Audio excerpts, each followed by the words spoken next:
Hello, welcome back to Monster Train. This episode is weird, similar to the Ratropolis from this morning if you watch both of my videos. I am recording this late at night. It is a little before 3 a.m. I took the night off. If you want to hear about that, go watch Ratropolis from this morning.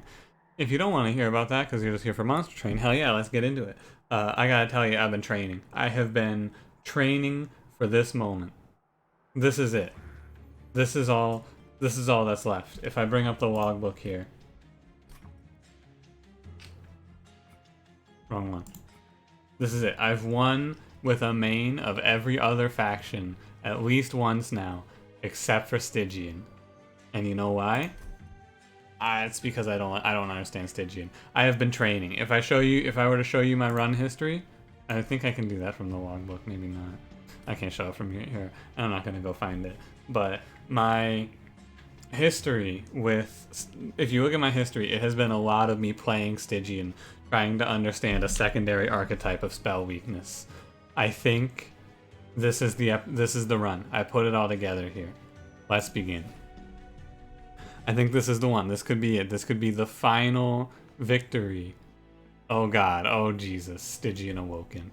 This is a terrible start. Let me tell you. Stygian, like, these cards are exceptional starts if you aren't playing with Tethys, because Tethys is going to be very bad. We're gonna kind of So first of all, units gain an extra upgrade slot versus regen, restores +1 health per stack. This is Seraph the Diligent. I am not afraid. Oh, okay, we got Chillwind. If we were put into a spell weakness sort of build here, I think we might have just died. What I have learned after slamming a bunch of runs of this clan, Stygian main, I have learned that taking that first trial often just kills you outright. This is the first thing I have learned from playing a lot of this faction. The second thing I have learned is that Tethys is really weak, except like Tethys is super glass cannon. You cannot do this to me. You cannot do this to me. Where are my train stewards? How could you?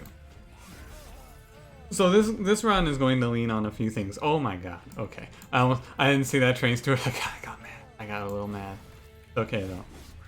The big thing I'm going to want is I'm going to want a way to do 10 damage on the bottom floor consistently because of the curse bringers in Seraph the Diligent. The other thing we're going to want to keep an eye out for is we're going to wish to keep an eye out for probably an energy source, right? First of all, any of the things that give us additional energy or like benefits from blights, right? If we get the relic that gives 100 damage when you play a blight, that'll be great. If we get the event relic that gives energy for blights, that'll also be helpful. As it sits, we have offering tokens and no offering cards. I think we want to take Flash Freeze here. Although, 2 Glimmers, we don't necessarily need this. But we have a good way to kill heavies, and this just compounds on that. And surprise, Wildwood Sap, I took the regen relic. We're going to look for one of the 2 Awoken boys. One of the 2 hollows. I wouldn't hate picking up a shark here. So by the way, in my spell weakness trials in this run, what I would do if I had spell weakness here is I would go to the left or the right path. I would take the money and I would aim to find a consume +20 damage card to throw onto a frozen lance to help kill bosses. Colcalia. I was hoping for shark, but Colcalia does fine here. Colcalia with multi-strike is a pretty good answer, right? So now the question is, do I want to give her +10 or do I want to give her quick? The quick actually does nothing because she will not kill the late game units for me with quick, so we throw her a +10. It is a little concerning because I'm going to need something to put her behind, right? Our floor is going to look like whichever shark we get. Yeah, we're going to aim for this here. Our floor is going to look like whatever shark plus Cold Kalia plus Tethys, and we really, really hope it's Frostbite Shark. And we're going to try to make that Frostbite Shark very tanky. That is our overall plan here, to kill most things. However, this does not kill everything. And the things that it does not kill, we are going to hope to have someone stacking regen on the top floor for. Mainly, this doesn't kill bosses, as it is. For now, our front line is Train Steward. Good luck, Train Steward. We're all counting on you, bud. I actually think, so if I play another spell on this floor, this Train Steward dies. And I think that that is smart to do. I think it's smart to just replace him with another Train Steward. If I whiff, then it's obviously not smart. But we do, with Cold Kalia doing this much damage output, she is able to kill my... She answers the heavy woes. She crushes it all. And I'm gonna want to give her... As long as I don't put this guy above 8, he's fine. Or above 7, I suppose. We want to give Cold Kalia as much regen as possible, as she is going to be doing the heavy lifting against this boy here. Her and hopefully a Train Steward should handle this, right? Yeah, excellent draw. Pretty much as good as we could hope for on this combat, right? Especially with that 10 armor, but we have great damage output. We have no tank, but we have great damage output. We are, of course, looking for our tank. I don't really hate Ice Tornado here. I don't love it, but I don't hate it. It's a good target to freeze, and then it catches a heavy or two for us. Restoration Detonation isn't bad, but it's not ideal here. I think we passed that. Oh, that's good. Okay, all this run is missing now is a hot shark. That's it. I just need to find a shark. Now, I could fish for it at the Stygian banner, and it is likely the smart choice to do so. Because as it is... I do kind of want to go for Artifact Pyre Remains, but this path is good because we get to duplicate a sap, and occasionally we get him. What an excellent start.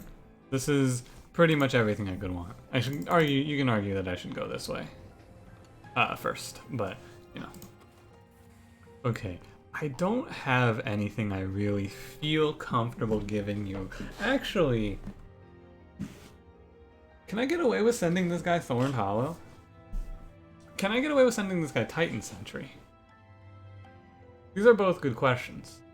Because if I can get either, like if I can get, I can probably get away with sending him one of these, but for how long, right? It's very scary. What I'm going to do actually is I'm going to send you Ice Tornado. This is the perfect thing to send you here. This is not perfect. This card does not do a ton for me right now, and if you were to do something like make it free and duplicate itself, that would be pretty sweet.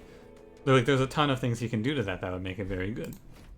Double barrel is haste, remember this. This is haste. So we're going to play this one out up here. Oh no. I'm a fool. I'm a fool, but it is okay. I mean, if I play Cold Kalia right now, she dies. Yeah, this was a big mistake. This is gonna happen because it is 3 a.m., but you know. I will live with these mistakes and solve how to create how to make myself better. And this isn't so bad, because I can just put Cold Kalia behind Thorned Hollow, and it's not the end of the world. It's not great, mind you, but it's not the end of the world. It doesn't really make that big of a difference when you get right down to it. Either way, we're going to get Frostbite out. Arguably it's better, actually, because she's going to kill the backliners. However, she's not going to be able to help with haste. And also, she just didn't get played as a result of my mistake. So, you know, there's that. I do want to minimize your damage, but... No, I can play it like this. Oh, no, because this all stacks up, right? This is really bad to have happen. This is a very common situation to be in, where if I don't kill this Conduit Infiltrator, this wave crashes together with this wave, and we will find some trouble. Yeah, you can just eat 12 and then 9 next turn. He has 7. He has 7 regen, but it's bloating fungus. Which means that he heals a ton and it's not so bad. Yeah, look at that. He heals 14. Excellent. Very, very good. Okay. One of these will go through, and I don't believe I can stop it. Let's see. Offering token says no. Just think about playing a train steward here. That would be silly. We just toss you. Throw you a regen and just throw these guys bottom 4. We're gonna take 2 damage here, which is acceptable. If we walk away from the first 3 rings of hell with 3 good units and only 2 damage taken, I will be very happy. I will consider that a great success. And it looks like that may be the case. If I draw Cold Kalia, I think there's a 100% chance Daedalus dies here. Yeah, I mean, he already was dead. I didn't do the math, but like, yeah. Goodbye, Daedalus. This is actually pretty good for the boss, huh? However, Cold Kalia, if I get my shark to be endless, then Cold Kalia maybe sticks with our boy to be the boss killer. Or Frost Effigy's a bait. Adaptive Mutation, I think, is not great here, right? Because we're playing for regen. How much attack does he have? He has 5 health, or 5 attack, right? I could maybe throw him, I don't know. This is a why sort of question. But I was thinking, like, what if I used Adaptive Mutation to throw the run, but also if I give Thorn Hollow like +10 twice and then switch him, he'll have 25 health. He just gets one shot by Seraph. That's a horrible play. Skip this. I don't want any of those. Oof. Second shark. I mean, how do you, like, do you really ever say no to more of this shark? He's so good. Icy Silliphite isn't bad either, right? Because she just applies spell weakness, which is cool. But like, this shark is good. Make one of these guys endless, and I'm gonna want energy, especially since it's curse Fel. This is a lot of curse and 2 curse bosses, right? Seraph the Diligent and Fel Scouring Crest. It is fine. Do you think this is? By the way, I was thinking about this today. I recorded the Melting Remnant video with Cranberry today. Do you think this is Votive House that they're talking about so much when the Melting Remnant boys are talking about places? They're like, take me back to Votive House, and you know, it's referenced in the keywords, or not in the keywords, in the game. Occasionally, it's referenced in the flavor text. That is the word. Is this Votive House? I wonder. Also, I wonder, where do we want to go? Do we want to go Removal, Pyre Health, Merchant of Magic? Or, so we would be going this left path for the Merchant of Steel. There is no Merchant of Steel here. So our next Merchant of Steel is not until here. I'm looking for Endless, of course, because we want to make Shark Endless. However, going up to 88 health, getting a spell, I think we'll go left path here. This is unfortunate because the Awoken Banner is a waste. However, if I get Endless here, it is all worth it. Huh. I could have gone for triples. That's weird. We're gonna give you, Mr. Thorn Hollow, a +10. Large Stone is not the worst. It does make it so that Titan Sentry and Cold Kalia cannot sit on the same floor. Large Stone on Thorn Hollow, you know, same thing, can't put Cold Kalia on his floor. Do I want to put Cold Kalia on his floor? She has a lot of damage. As it sits right now, she probably does make sense to go with the Thorn Hollow. How much? Okay, what I need to work out is, does he get one shot very often? As it is. And the answer is no, and right, because it's like, what, the most damage he could see right now is maybe, I would say it's probably like 24 if he sees 2 9/2s as well as a 6 105, and he's at 40 health. He goes up to 80 as I heal him. I don't think I need to give Thorn Hollow Large Stone.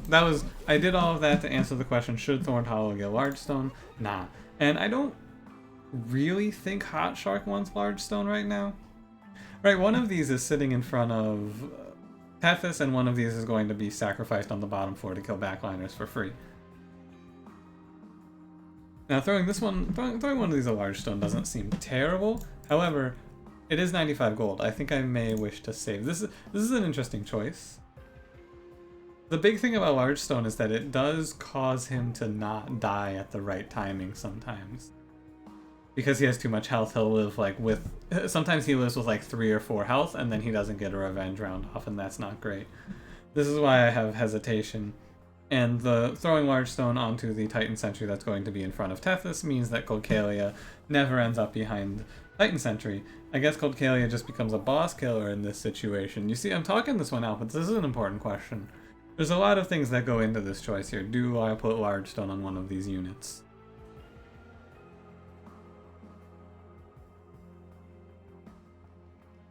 Honestly, I think no.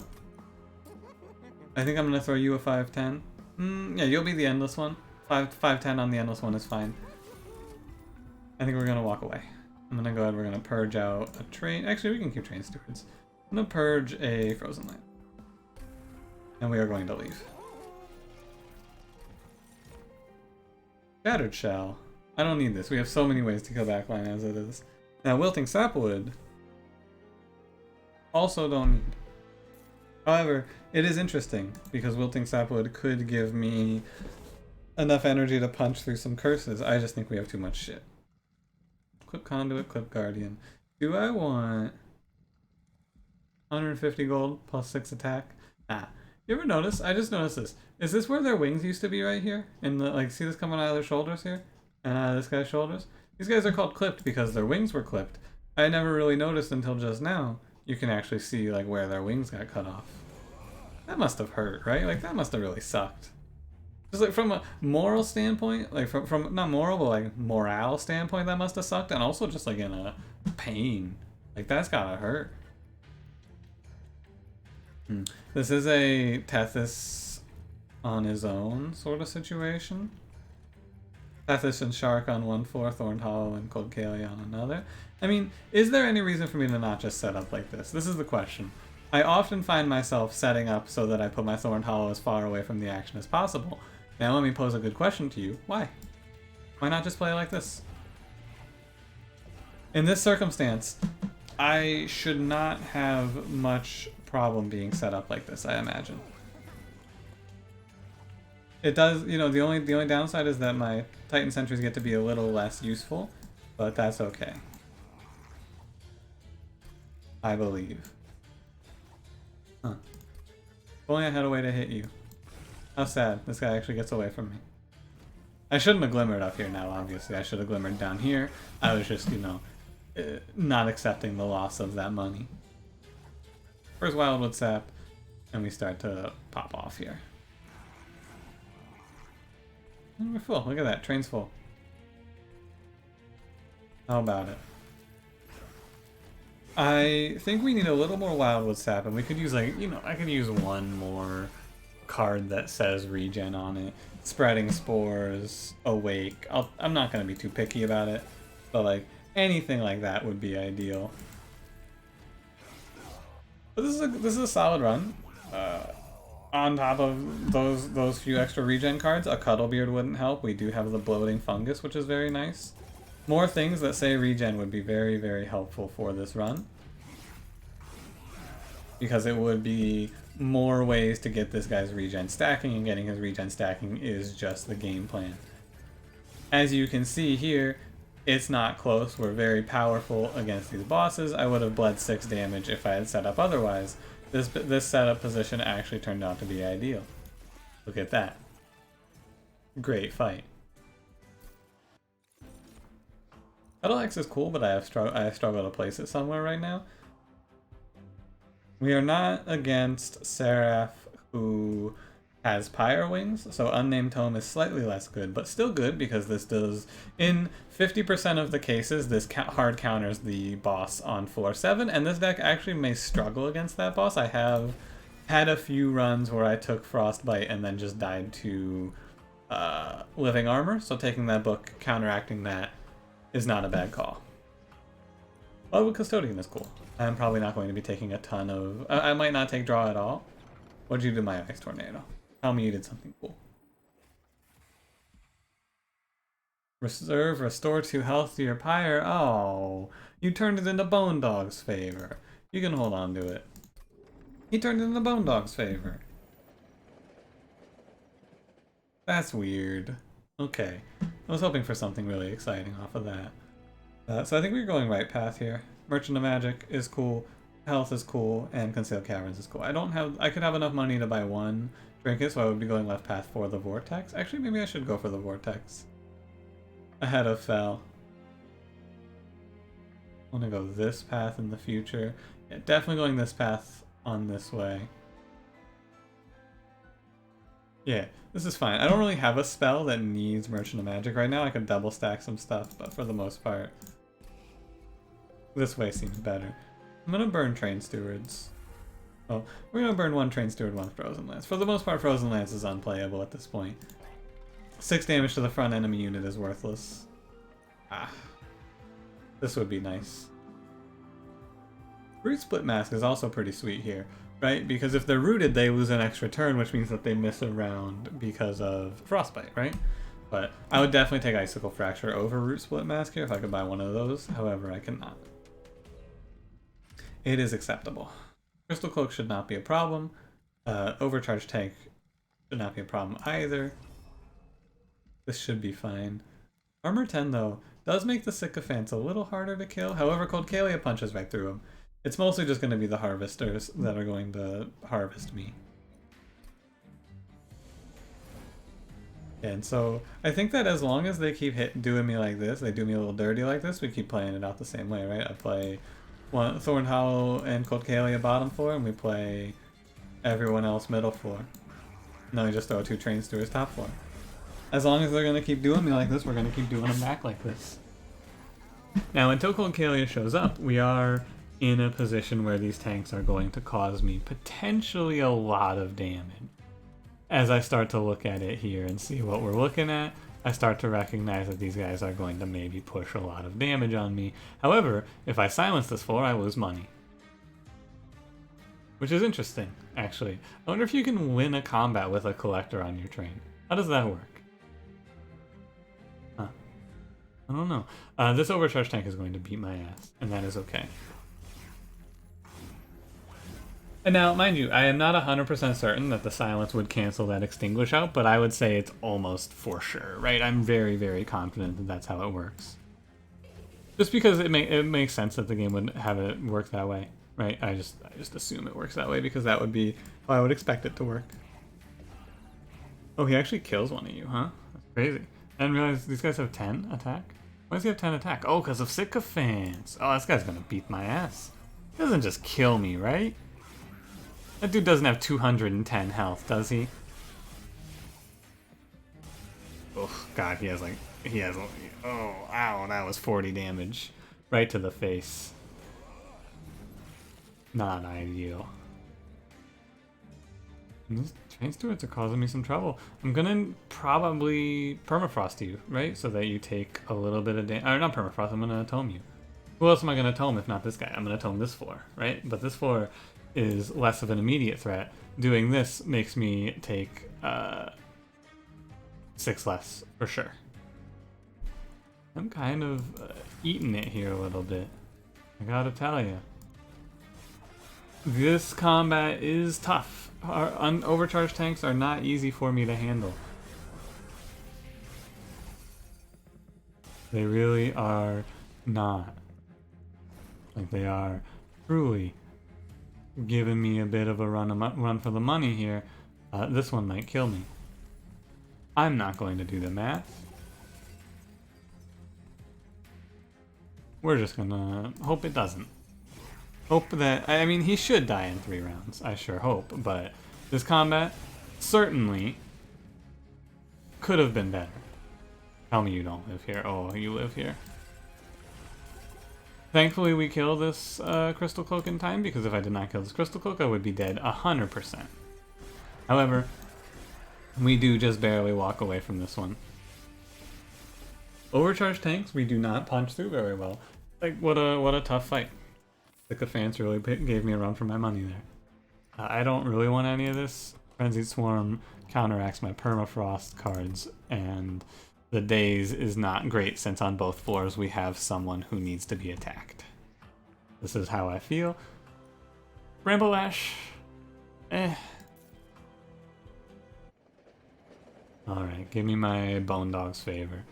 This is good because we can just Permafrost it and it's going to heal me a bunch, right? This has just gained Reserve, restore 5 health to your Pyre.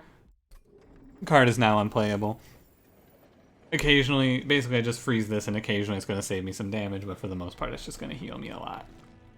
Now I do need to go... Yeah, I need to go Merchant of Steel because I'm looking for Endless Shark, but at the same time the way we are set up is not terrible. But I think we do want to pick up Endless Shark. Well, God, Pyre. We're gonna bank on it. We're gonna bank on Bone Dog's Favor. Spell Weakness when they enter the train? Sure, that's fine. Quick. Well, honestly, this would have been a good one to take Firestone Housing, right? Going quick on Colcalia here would be pretty sick.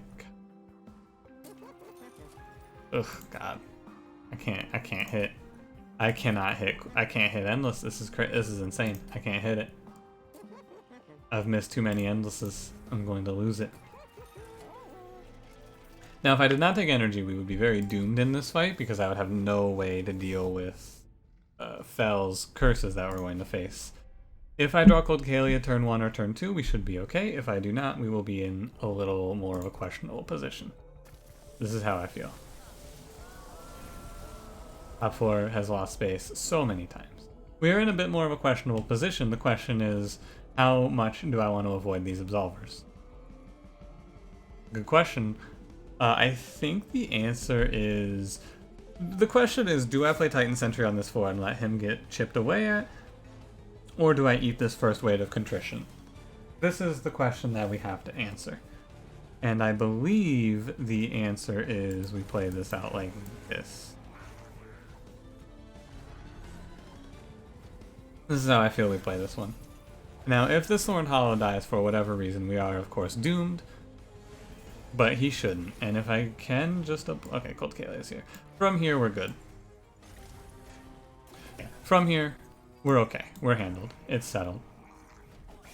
Getting to this position was not necessarily a foregone conclusion, right? The draw order here, if those guys had both landed a curse on me, we could have faced a little bit of trouble. However, as it is, we are okay. I believe.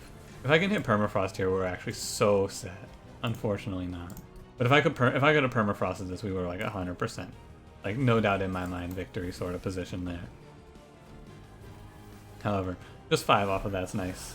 Right? The fact that I kinda went, oh, it's just Bone Dog's Favor, or like it's actually gonna be like, oh, it's Bone Dog's Favor, we are saved sort of situation going on here, right? Do need to just stack on our Thorned Hollow here.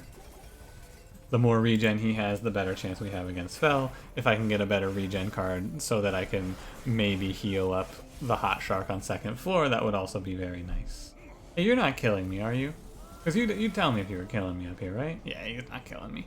This guy might kill me. Clip Guardian in the back here might be a problem. He is a problem. How do I stop that problem? Ooh, that's a great question. I don't. This is a run, like, this run looks so strong, but its biggest weakness is 2 heavies, right? There's just nothing I can do about that. Hope that he doesn't do too much damage to me here, but he is going to do... he might just straight up kill me. No, he's going to do 12 to me, I believe. So thankfully, that Ice Tornado has saved my life. He's not going to do 12, it looks like he's going to do 6, right? Because he'll take 18, he'll drop below. He'll take 18, he'll hit once, and then he'll take the second round of Frostbite damage and pass away. So we are not doomed, but it could be better. If I throw all 6 healing to Titan Sentry, he lives, but that is not what we wish to do here. Right? As long as I don't die, as long as I draw a way to kill this one now, we are okay. Which, oh god, is it? Oh, what if it comes down to winning a few 50-50s here. Oh, Fal's up here. Oh no. Oh no. What a sad way to go out, right? Not with a bang, but with a whimper. Oh jeez. What an unfortunate end to this otherwise cool run.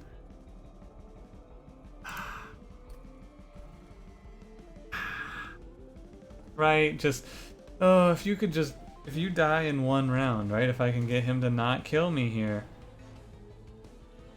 Somehow, some way.